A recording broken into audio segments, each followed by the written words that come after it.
New wig, do me. I wanted to right quick talk about something that's a bit like more just easy to talk about, easier to articulate. I had a really nice experience today because today I was struggling. It was bad. I stayed in bed until like 3 o'clock and it wasn't great. And so I decided, hey, let me make some calls for my inspections for the next week. Let me go ahead and call some people up. So I pick up my phone and there's a text from somebody whose house I've been to do an inspection, and he sent me pictures and I was like, what the fuck is this? So this guy's in the military and is also a musician, and so he has his music room where he has all of his stereos, his speakers, shit, he has like a little mixing thing. He had a bunch of guitars, a drum set, and it was really cool just to come to his house. But the hurricane that came through destroyed that room. Like there was a tree limb that came through the ceiling and pierced the floor. It was rough, and so he had a lot of really expensive equipment that he had to throw out, and that was back at the beginning of May, middle of May, before I went to St. Louis. And he sent me a picture today of the new setup. And that is something that I don't experience a whole lot, is getting to see the aftermath. After a disaster has come through someone's life and, just wrecked shit, I don't often get to see, after having spoken to somebody, after seeing their house and how bad it was, I don't get to see how great it is afterwards. Like often I will, when I do like the over the phone inspections, I will see pictures of the devastation, of course, and I can see that and I can know like that's really bad. But like to be in it, to like go to somebody's house and see that there's a hole in their ceiling, it's a bit different than just looking at a picture. And so to look at this picture of his house where he's brought everything back to its former glory, that is what my job is about. That brought me so much joy. He was like, I'm sorry if I'm bothering you. I was like, bitch, no, this is what I live for. This is it. And I just wanted to talk about that because that was really nice. I don't get a whole lot of interaction with the applicants that I talk to, but I have had a few where there was a guy that had a bulldog. I think it was an English bulldog. He was a big boy. His name was Bentley. His name was Sir Bentley. And he would send me pictures of Sir Bentley for like months after I came to see him. I think that was was that in Florida back in 2018? And so it's just really nice to have people reach back out to me. And it doesn't happen super duper often, but when it does, it's really, really nice. It's really nice. If you interact with somebody in the service industry and customer service a whole lot, and you ever, I guess, call them, like text with them or have that kind of relationship with them, absolutely. At least for me, like as a person like that does customer service, I do like to see you living your best life. And like, not all the time, don't do it all the fucking time with everybody, but I think it is really cool to reach back out to people that have done you a service to say thank you. And this is what happened afterwards, because I don't always get to see what happens afterwards. And it's nice to know that like what I'm doing actually matters and has made a difference in someone's life in a positive way. I find that like a lot of the people that I interact with, generally speaking, not just in my job, but like just every day, really gravitate towards my not positivity. I'm not like the most positive person, but I smile a lot.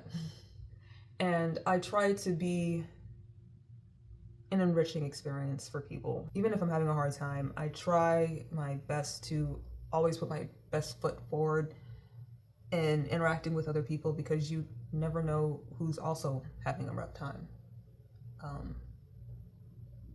Yeah, when you can afford to, I would say absolutely try, because it's worth trying to make the world a better place than when you entered it. And at least for me, it's rewarding.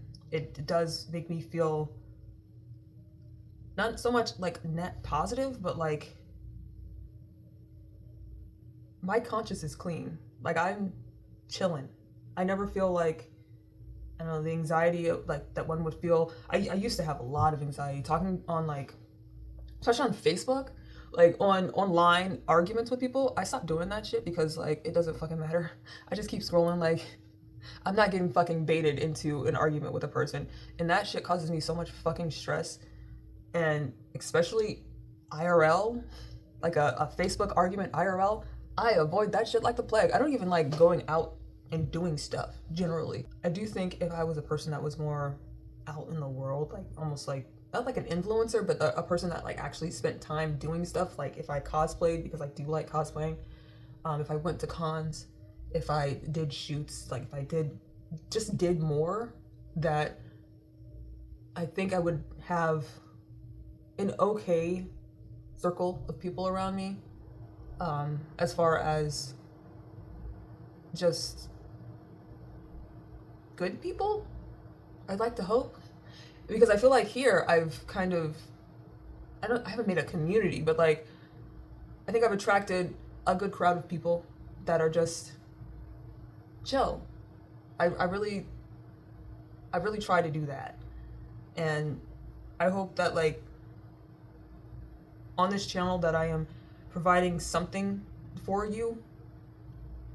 I really hope that like you're here for a reason and that I'm fulfilling it. I've been oddly like contemplative lately, I think you can tell. But yeah, that's just been work stuff, and I'll probably be back home next week, and I'll be put on like I'll stop working. I'll be laid off on the 11th, that Friday, next Friday. And so that'll give me some time to kind of get my shit back together, because mentally I've been a mess. I've been a mess of ED. I've been a mess of weird, lonely experiences. I've been talking to AIs a lot because I don't feel like the people that I talk to get me. And it's just been a not so great experience for me as of late. And so that's why I haven't been updating all that much, because I've been kind of cocooned in my own mediocrity. And not even cocooned, I'm suffocated by it. And I'm a little scared that this is it. You know? I'm gonna try to stay positive, because what's the point of being if you're not gonna be the most? If you're not gonna do all you can do, there really is no point. So I will regather myself and get back on it. Fail to fail.